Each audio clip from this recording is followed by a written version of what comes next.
오늘 주신 하나님 말씀은 빌립보서 4장 4절로 9절의 말씀 되겠습니다. 빌립보서 4장 4절로 9절 322페이지에 있습니다. 받들어 봉독하겠습니다. 주 안에서 항상 기뻐하라. 내가 다시 말하노니 기뻐하라. 너희 관용을 모든 사람에게 알게 하라. 주께서 가까우시니라.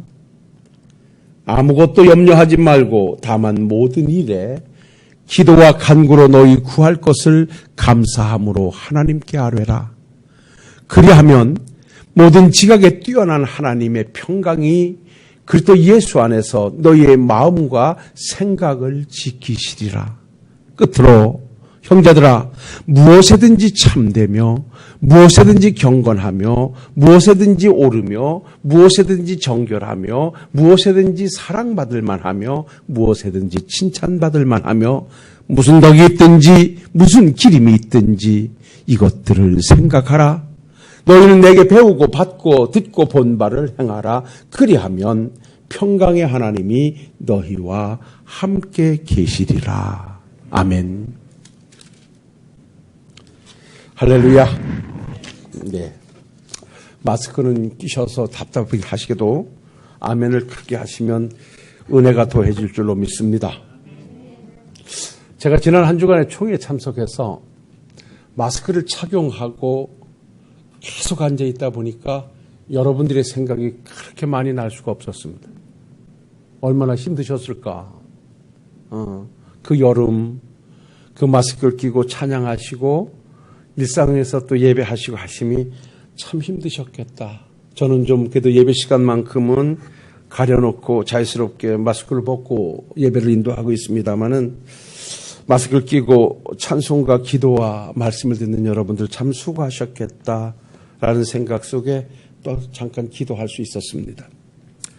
그러나 이제 머지않은 시간에 이 또한 지나갈 것이고 우리 장로님 기도하신 대로 위드 코로나 시대가 결국 우리에게 승리를 안겨줄 것입니다. 여러분들께서 좀 더 인내하시면서 함께 정진해 주시면 대단히 고맙겠습니다. 자, 제가 빌립보서 1장으로 시작해서 이제 4장까지 이제 마지막 부분으로 강해와 설교를 병행해 가면서 계속 말씀을 나누었습니다.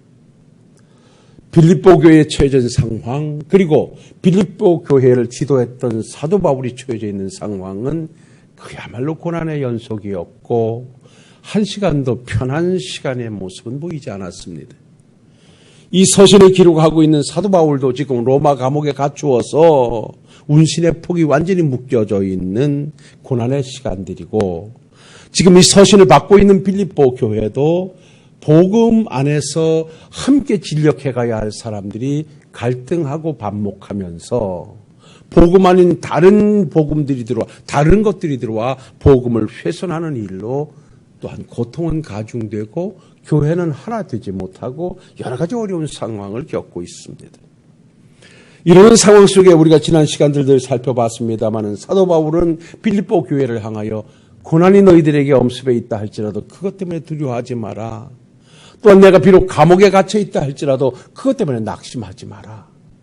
내가 비록 복음을 증거하다가 감옥에 갇혀 있다 할지라도 내가 갇혀 있음으로 복음이 중단된 것이 아니라 난 이 안에서도 복음 증거 활동을 열심히 하고 있고 또 내가 전에 들으니 내가 감옥에 투옥된 것으로 말미암아 열심히 전도를 하는 사람들이 또 생겨나고 있다고 하니 어떻게 되든지 전파되는 예수로 말미암아 나는 고난 속에서도 기뻐하고 있다라고 하며 내 각오를 하나 밝힌다면 나의 간절한 기대와 소망은 다른 데 있지 않고 내가 살든지 죽든지 내 몸에서 예수님만 존귀하게 된다면 그것으로 나는 기뻐하고 또 기뻐할 것이다.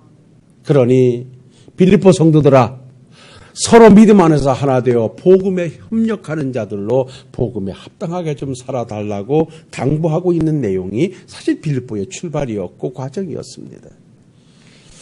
그래서 하나하나 짚어서 어떻게 살아가는 것이 바른 삶인가도 계속해서 말씀을 주던 가운데 이제 4장에 와서는 이제 결론적인 부분으로 개인적인 어떤 권면에 이어서 오늘 주신 말씀은 아마 제가 봐도 이 본문을 가지고 이 시간에 다 맞추진 못할 것 같습니다. 한 다음 주까지 가야 될 것 같은데, 특별히 오늘 주신 이 4장 4절로 9절에 있는 말씀은 믿음의 사람들이, 즉 천국을 소유하고 예수의 백성되어 믿음의 길을 가는 하나님의 자녀들이 이 땅에서 반드시 지켜야 할 덕목들을 열거해 주고 있습니다. 사실 이 덕목이라고 한다고 하면 우리가 잘 알고 있는 대로 반드시 우리가 지켜가야 할 그런 것들을 덕목이라고 하지요. 말하자면 군인은 군인으로서 지켜야 할 덕목이 있고, 공무원은 공무원으로서 지켜야 할 덕목이 있는가 하면, 학생들은 또 학생으로 지켜야 할 덕목이 있어요. 마찬가지로 하나님의 나라를 소유하고 천국 백성 된 우리들이 살아가면서 반드시 감당하고 지켜내야 할 덕목들이 있다는 것입니다. 그것은 개인적인 덕목도 있고, 관계 속에서 감당해야 할 덕목도 있고, 하나님 앞에서 감당해야 할 덕목도 있음이 오늘 본문 말씀에서 보여주고 있어요. 그래서 오늘은 이 말씀을 중심으로 해서 믿음의 사람이 지켜가야 할 덕목들, 즉 천국 백성들이 누려야 할 이 덕목들이 무엇인가를 찾아서 하나하나 은혜를 나눠보는 시간을 그렇게 갖도록 하겠습니다. 사실 우리가 믿음을 지켜간다는 것, 또 많은 장애물과 많은 방해꾼들이 있는 가운데서도 복음을 훼손하지 않고 하나님의 백성으로 자리를 놓치지 않고 끝까지 가는 일이 그렇게 쉬운 일만은 아닙니다. 정말 하나님의 도와주심이 있어야 되고, 성령의 위로가 있어야 되고, 주의 권능의 손길이 함께해 주셔야만 가능한 일이기에 오늘도 하나님 앞에 도움을 구하면서 믿음의 사람으로 이것만큼은 지켜가자라고 한다면 어떤 어려움도 우리가 즐거움으로 승화할 수 있고, 고난도 또 다른 소망으로 만들어낼 수 있는 그 신앙의 요소가 우리들이 지켜야 할 덕목 속에 감추어져 있다는 것입니다. 오늘 그 첫 번째 시간으로 사도 바울은 빌립보 교회의 상황들을 주시하면서 이들이 힘들어하고 고난 속에서 어려움을 겪고 있는, 그야말로 시작해서 말씀드렸습니다마는 사도 바울은 감옥에 갇혀 있지요. 교회는 분란이 일어나지요. 유대교에서 내려온, 예루살렘에서 내려온 유대주의자들은 자꾸만 복음을 훼손하는 일이 있어지지요.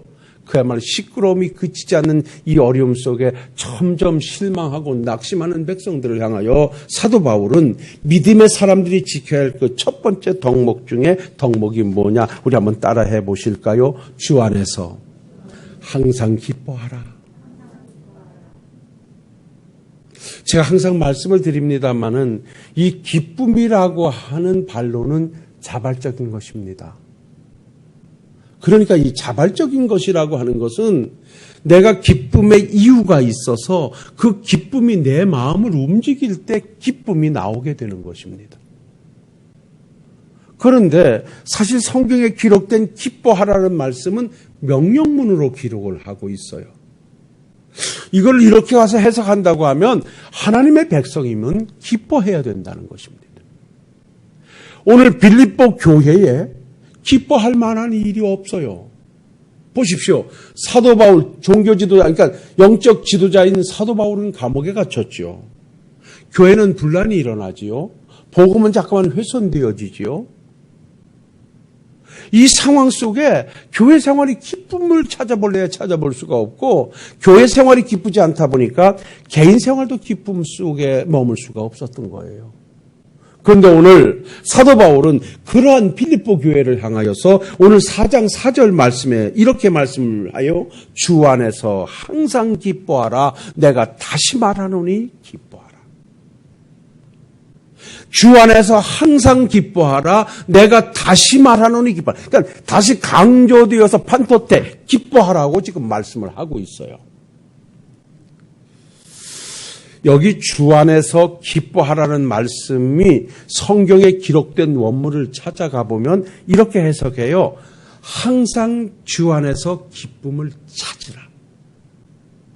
여러분, 기쁨을 찾아내라는 것입니다. 주 안에서.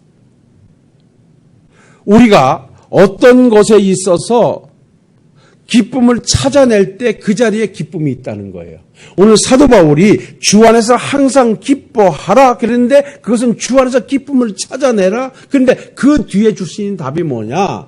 주 안에서의 기쁨을 찾으면 예수님 때문에 만족하게 된다는 것입니다. 여기까지 믿음 안에 이해가 되시면 아멘 하십시다. 주님으로 기뻐하고 주님으로 만족하라.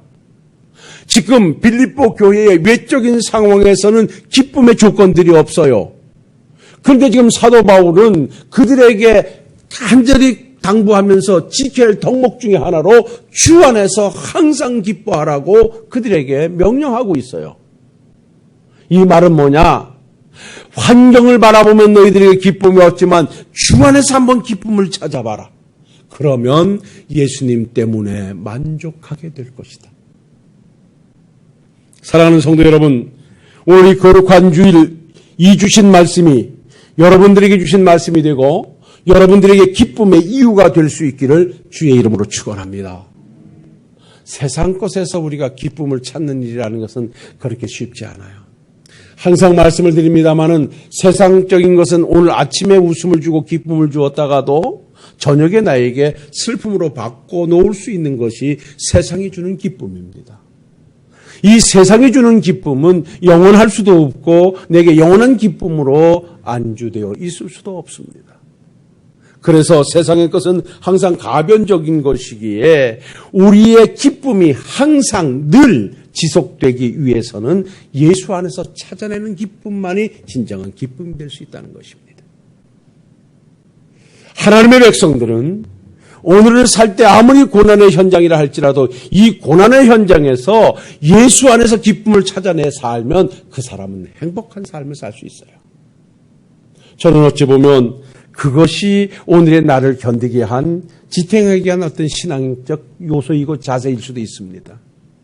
아무리 힘들고 어려워도 하나님의 나라를 한번 생각해보고 그 예수 안에 있는 은혜를 생각해보면 거기에서 웃음이 만들어지고 거기에서 쉼이 만들어지고 거기에서 기쁨이 만들어져서 세상의 슬픔과 아픔이 그야말로 감소되고 없어지게 되는 것을 늘 체험하게 되죠. 오늘 사도 바울은 빌립보 교회의 성도들이 예수님 때문에 당하는 고난, 예수님이 당하는 핍박, 예수님 때문에 당하는 환난 앞에 그들은 그 상황을 기쁨으로 승화시켜 가라고 또 명령하고 있는 거예요. 예수님 때문에 고난을 당하고 예수님 때문에 핍박을 당하고 예수님 때문에 분란이 일어나는 이 상황 속에서도 그렇게 되는 것 때문에 기뻐하라고 하는 것이 오늘 사도 바울이 빌립보 교회에 주고 있는 당부이고 권면이고 그들이 지켜야 할 덕목이라고 말씀하고 있어요. 무슨 의미일까요? 무슨 의미일까요? 지금 빌립보 교회 성도들은 예수를 만난 것 때문에 천국 백성 된 것 때문에 그 믿음을 지켜가야 하는 것 때문에 지금 세상으로부터 고난을 당하고 있어요. 그런데 그 고난을 기뻐하라는 거예요. 거기서 기쁨을 찾아내라는 것이에요. 왜? 지금 당하는 고난과 환난은 예수님 때문에 받는 고난이기 때문에. 여러분이요, 지금 이 빌립보 교회 성도들이 당하는 고난은 그들 때문에 당하는 고난이 아닙니다. 그들의 개인 유익 때문에 당하는 고난이 아닙니다. 그들이 하나님의 자녀됐기 때문에 당하는 고난입니다. 그들이 천국 백성 되어졌기 때문에 당하는 핍박입니다. 그럴 때 하나님의 자녀된 자들은 그 받는 고난과 핍박과 환난을 기쁨으로 승화시켜 가라는 것입니다. 이 말씀은 우리 주님께서 산상수훈의 팔복을 강의하시면서도 주셨던 말씀이에요. 마태복음 5장 10절로 12절 말씀에 보면 우리 주님께서 이렇게 말씀합니다. 의를 위하여 박해를 받는 자는 복이 있나니 천국이 그들의 것임이라. 나로 말미암아 너희를 욕하고 박해하고 거짓으로 너희를 거스려 모든 악한 말을 할 때에 너희에게 복이 있나니 기뻐하고 즐거워하라. 하늘에서 너희의 상급이 크니라. 너희 전에 있던 선지자들이 이같이 박해하였느니라. 이렇게 말씀합니다. 우리 주님께서 의를 위하여 박해를 받는 자는 복이 있으니 그것이 천국이 그들의 것임이라. 왜 너희들이 세상에서 악의 세력들로부터 박해를 받느냐? 고난을 당하느냐? 내가 의의 백성 되어졌기 때문에, 내가 천국 백성 되어졌기 때문에, 내가 예수의 사람이 되어졌기 때문에 당하는 핍박이라 전제해놓고 그것은 기쁨으로 받을만 하지 않겠냐는 것입니다. 내가 천국을 소유하지 않았다면 저들로부터 박해받을 일도 없고, 예수님을 나의 구주로 영접하지 않았다면 저들로부터 핍박받을 일도 없는데, 예수 믿는다는 이유 때문에, 천국 백성 되었다는 것 때문에 세상 사람들로 박해를 받고 핍박을 받는다면 이거는 우리가 얼마든지 기뻐할 만한 일이라는 것입니다. 무슨 의미입니까?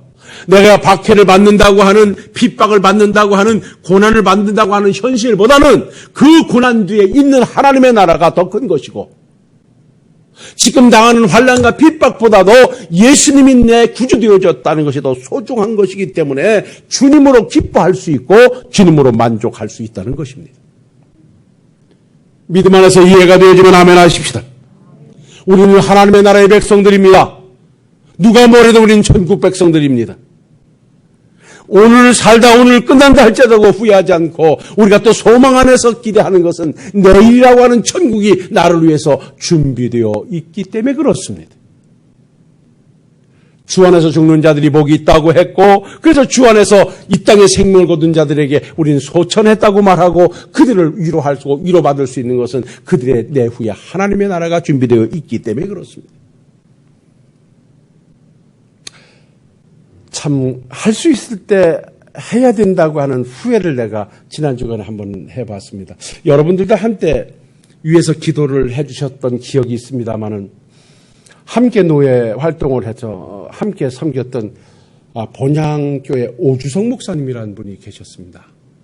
암이 걸려서 상당히 고난 속에 그야말로 방사선 치료를 다 하면서 암을 극복하고 잘 이겨내셨다가 다시 이제 살아나셔 늘 제게 고마움을 전하면서 지나갈 때마다 목사님 한번 뵙고 식사라도 좀 해야 되겠습니다. 그러면 저도 그냥 한번 오십시오. 그렇게 몇 년을 그냥 인사만 주고 거리도 멀고 그래서 한 번도 만나보질 못했어요. 그냥 전화상으로만 밥을 먹기로는 한 20-30번은 먹었을 거예요. 그런데 지난 주간에 제 카톡에 글이 하나 올라왔어요. 오주석 목사님의 그 카톡에 우리 오주석 목사님께서 하나님을 만나실 준비를 하고 계십니다. 목사님 기도해 주십시오. 그래요. 그래서 제가 얼른 전화를 드렸더니 사모님이 받으세요. 그래서 이게 무슨 일입니까? 그랬더니 일주일 전에 의식이 없어서 지금 중환자실에서 하나님을 만나실 시간을 준비하고 있습니다. 그래요. 참 아팠습니다. 정말 말로만 몇십 번 밥 먹지 말고 한번 찾아가서 한번 대접해 드릴 걸. 그런데 총회 현장에 가 있는데 아침에 부고가 왔어요. 하나님 나라에 소천하셨다고. 그래서 내가 잠깐 묵상을 하면서 갈 수도 없고 제가 그냥 이렇게 거기에 보니까 부고 안에 이렇게 보내드릴 수 있는 것도 이렇게 만들어져 있어서 보내드리면서 좀 식사라도 한번 나눴더라면 너무 죄송해요. 그런데 조금 있다가 제가 조금 이렇게 위로받을 수 있는 것은 그 글에 모든 것이 하나님 앞에 부름을 받고 가시면서도 하나님의 소망을 두고 그렇게 당부하고 가셨다는 얘기를 듣고 제가 많은 위로를 받을 수 있었어요. 그렇구나. 우리의 후회는 비록 이 땅에서의 아쉬움이야 이런 말할 수 없겠지만 그분의 총착지가 하나님의 나라에 있었기에 그 고난의 현장 속에서도 믿음을 지켜내면서 애썼던 것도 다 보상받으실 것을 생각하니 참 위로가 되더란 말입니다. 사랑하는 성도 여러분, 이런 측면에서 지금 빌립보 교회를 향하여 사도 바울이 그들에게 강력하게 부탁합니다. 제발 되어지는 환경 때문에 낙심하지 말고 펼쳐지는 상황 때문에 힘들어하지 말고 기쁨 빼앗기지 말고 인상 쓰지 말고 천국을 소유했으니 하나님의 백성 되었으니 그래서 당하는 핍박이고 그래서 당하는 환난이고 그리고 당하는 어려움이니 그것으로 인하여 기뻐하고 즐거워해라. 내가 천국 백성이 되어지지 않았다면 이 고난을 당하겠느냐? 천국 백성이 됐으니 세상 사람들로부터 핍박을 받는 것이니 이 또한 기뻐하지 않겠는가? 라고 오늘 당부하고 있습니다. 사랑하는 성도 여러분, 여러분들께서 하나님의 백성이 되어 믿음의 길을 가시는 것으로 인하여서 당하는 환난도 있으실 것입니다. 분명 어려움도 있으실 것입니다. 그러나 여러분 그것 때문에 슬퍼하거나 그것 때문에 낙심하지 마십시오. 내가 그렇게 당하는 것은, 내가 그런 말을 듣는 것은 내가 하나님의 백성 됐다는 증거요, 내가 예수님을 소유했다는 증거이니 그 예수님이 나에게 영생을 주고 그 예수님이 소유된 자는 천국이 보장되어 있다는 것으로 기뻐하고 즐거워하면서 어떤 경우에도 변함없이 믿음을 지켜가시는 우리 사랑하는 식구들이 되시기를 주의 이름으로 부탁을 드립니다. 그리고 두 번째로 사도 바울은 이 빌립보 교인들에게 또 한 가지의 당부를 하고 있습니다. 그 두 번째 당부가 뭐냐? 따라합시다. 우리의 관용을 모든 사람에게 알게 하라. 여러분 오늘 본문 말씀 5절 말씀 다 같이 읽어볼까요? 다 같이 읽겠습니다. 너희 관용을 모든 사람에게 알게 하라. 주께서 가까우시니라. 오늘은 여기까지만 설교를 해야 될 것 같습니다. 먼저는 개인적으로 아무리 힘들고 어려워도 믿음을 지켜내기 아무리 고달퍼도 기뻐해라. 왜? 그거는 예수의 사람이 됐기 때문에 당하는 것이고 천국 백성 됐기 때문에 당하는 고난이니 기뻐할 만하지 않냐 라고 말하는 거예요. 두 번째로 부탁하는 것은 자, 하나님의 나라의 백성 됐느냐? 그러면 너희들의 관용을 모든 사람에게 좀 알게 하라. 이렇게 말해요. 여러분, 관용이라는 말은요, 너그러움, 온화, 은혜스러움이라는 뜻이에요.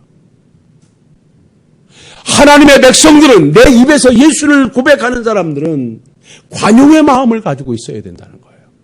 이거는 우리가 부단히 훈련해야 되고 부단히 나를 다스려야만 이 관용이 세상 사람들에게 비춰지게 되는 거예요. 온화한 마음으로 친절을 베풀고 사랑의 마음으로 관심을 가져주는 그러한 삶이, 그리고 받아들이고 용납하는 삶이 우리의 삶이 되어야만 하나님의 백성된 자들이 잘 사는 삶이라고 오늘 부탁하고 있는 거예요. 저는 우리 사랑하는 식구들에게 어떤 상대든지 그들 앞에서 관용을 베풀어 가시는 우리 식구들이 되시기를 주의 이름으로 부탁을 드립니다. 관용을 가지고 살아가는 사람은요, 행복한 사람입니다. 여러분, 이 관용의 반대를 얘기하라고 하면 나는 미움이라고 얘기해요. 미움. 미움을 내가 여기다가 간직하고 있으면요, 어떤 것을 소유해도 행복하지 않습니다. 어떤 사람이 행복한 사람인가? 내 안에서 미움, 원망 이런 것들을 빼내는 사람이 행복한 사람입니다. 그런데 사람이라고는 관계 속에서 살아가다 보면 반드시 원망과 이런 것들이, 미움이 얽히게 돼 있습니다. 본이든 본이 아니든 간에 그것이 내 마음의 상처로 쌓일 수밖에 없습니다. 그런데 그 상처가 내게 쌓여져 있을 때 그대로 놔두면 이 상처는 나를 계속해서 괴롭힙니다. 절대 나에게 도움을 주지 않습니다. 그런데 중요한 것은 뭐냐? 이 상처를 빼내기가 너무너무 힘들다는 것입니다. 그래서 오늘 우리 주님께서 하나님의 백성된 자들에게 당부하는 것이 너희 관용을 모든 사람에게 알게 하라고 당부하는 거예요. 여러분, 여기 관용이라고 하는 말을 다른 말로 받아들이면 남의 잘못을 너그럽게 받아들이고 용서하라 이 말이에요. 그러니까 관용이라는 말이 너그러움, 은혜스러움이라 그랬잖아요. 그러니까 이 말을 직설적으로 가져와서 해석한다면 함께 더불어 살아가는 과정 속에 누구이든 나에게 잘못을 했을 때, 그래서 내게 마음의 아픔의 상처를 넣어줬을 때 이것을 너그럽게 빼내고 그를 용납해주는 삶을 보여주라 하는 말씀이 오늘 주신 말씀이에요. 근데 여러분, 모르겠어요. 나는 속이 좁아서 그런지 그거 빼내는 게 그렇게 쉽지만은 않더라고요. 몇 날을 울어야 되고 몇 날을 나를 죽여야만 겨우 빼낼 수 있기도 해요. 어떤 사람들은요, 죽을 때까지 그걸 못 뽑아내고 죽는 사람들도 있어요. 마지막까지 그 상처 때문에 아파하다가 행복을 잊어버리고 기쁨을 잊어버리고 그렇게 살다가 끝나는 사람들도 있어요. 그런데 하나님의 백성된 우리들은, 하늘나라를 소유한 우리들은 주님이 끊임없이 당부하는 것이 관용해라, 관용해라. 오늘도 당부하고 또 당부하고 있는 거예요. 사랑하는 성도 여러분, 이거는 나의 행복과 함께하는 사람들의 평안을 위해서라도 여러분 지금부터 힘든 나의 작업을 시작해 보십시오. 한번 조용히 묵상해 보십시오. 내가 관용을 베풀어야 할 상대가 아직 내 마음속에, 내가 한 감옥 속에 가둬두고 있지는 않는가. 이것만큼은 난 빼낼 수가 없어. 이것만큼은 내가 잊을 수가 없어. 라고 내 스스로 무기징역을 가해놓고 이건 절대 빠져나갈 수 없어. 나와 함께 죽어야 돼. 그리고 내 감옥 속에 감추어둔 미움의 대상과 원망의 대상이 있다면 오늘 우리 주님은 말씀합니다. 너희 관용을 그 사람에게 보여줘라. 여러분, 하기 쉬운 것을 하는 건 뭐 그 간단합니다. 근데 하나님의 백성된 자들은요, 어려운 것을 눈물로 몸부림치면서 감당해야 돼요. 이것이 하나님의 백성이에요.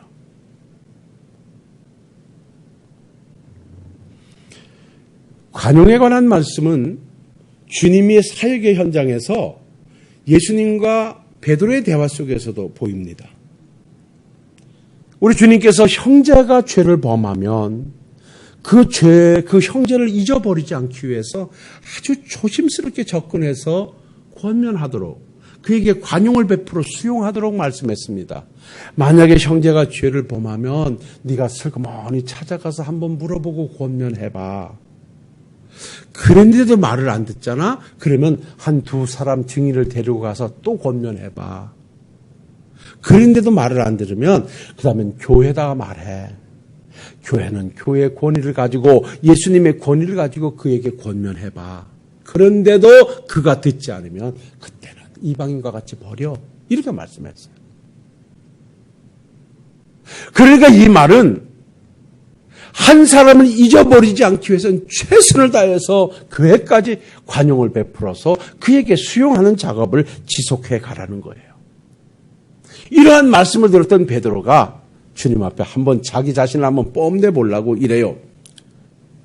주여, 만약 형제가 내게 잘못을 범하면 몇 번이나 용서해 줄까요? 7번 할까요? 그래요. 느닷없이. 이때 당시에 문화적 배경을 보면 히브리의 선생들이었던 랍비들은 3번까지는 용서해 주라 그랬어요. 그런데 지금 베드로는 예수님 앞에 7번까지 용서해 줄까요? 그리고 딱 자기 어떤 반대함을, 관용을 드러내요. 그 7이라는 숫자는 뭐 완선수이기 때문에 그럴 수도 있었겠죠. 근데 우리 주님께서 웃으시면서 그 베드로의 그걸 버리시고 이렇게 말씀하죠. 베드로야, 7번씩 70번이라도 용서할 것이다. 이 말은 77이 49, 490번을 용서하라는 말이 아니라, 용서라고 하는 것은 어디까지가 아니라 끝까지 용서하는 삶이 진정한 용서다. 그렇게 말씀해 주셨던 것을 우리는 잘 알고 있어요. 그렇습니다. 용서 참 쉽지 않습니다. 관용을 베푸는 일 참 쉽지 않습니다. 그러나 우리 주님은 명령합니다.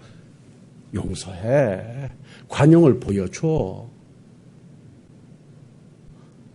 그러면서 한 가지 예를 듭니다. 우리가 살아가면서 나에게 어떤 잘못을 했다 할지라도 그를 할 수 있는 대로 풀어 해방시켜서 용서해주는 관용을 가져야 될 그 이유를 비유로 설명을 해요.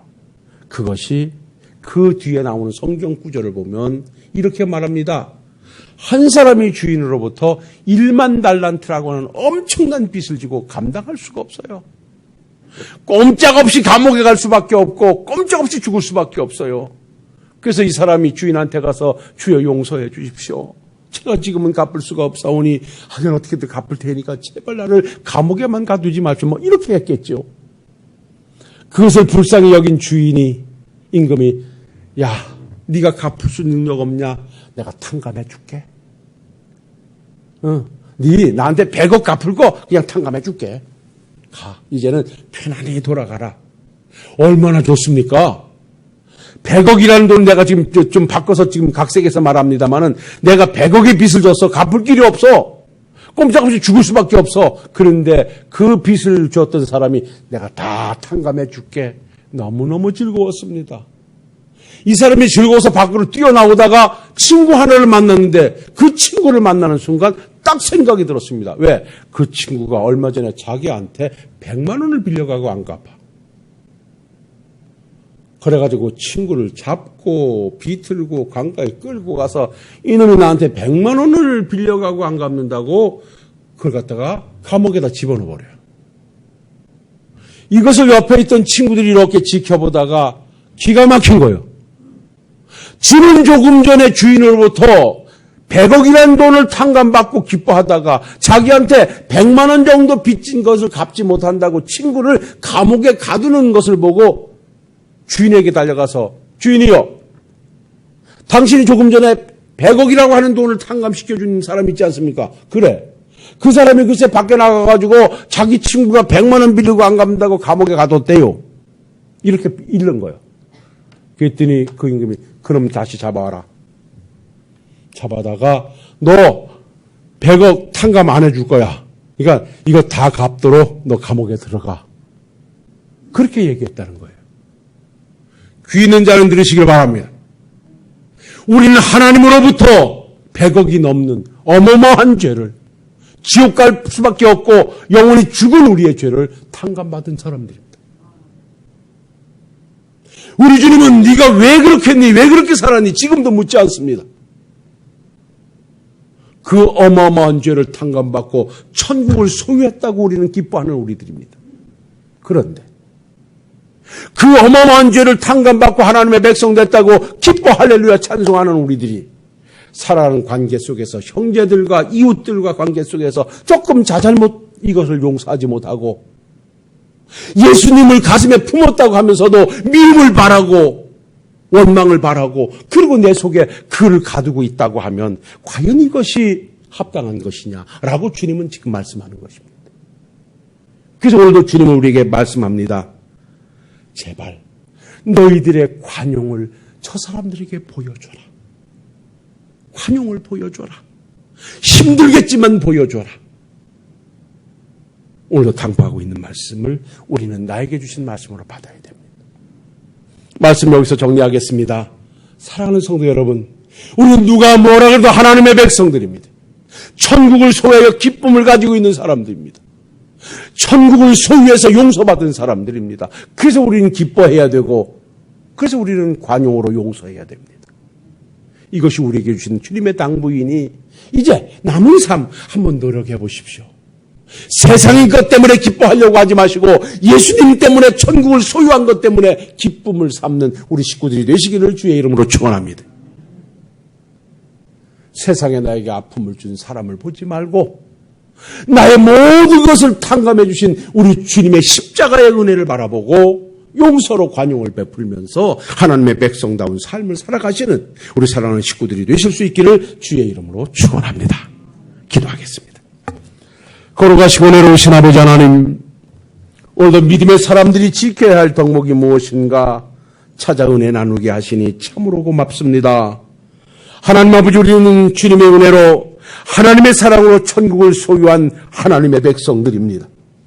그래서 우리는 기뻐할 수밖에 없고 그래서 우리는 용서받았기에 용서할 수밖에 없는 사람들입니다. 이 사실을 내게 주신 삶의 과제로 삼고 주 안에서 기쁨을 찾아 예수님 때문에 만족하고 예수님 때문에 기뻐하는 우리 식구들이 되게 하옵소서. 예수님의 사랑 때문에 미움을 사랑으로 바꿔 용납하는 우리들의 삶이 되게 하옵시고 그래서 오늘부터 마음의 평화를 되찾는 종이나 우리 식구들 되게 하옵소서. 예수님 거룩하신 이름으로 기도하옵나이다. 아멘.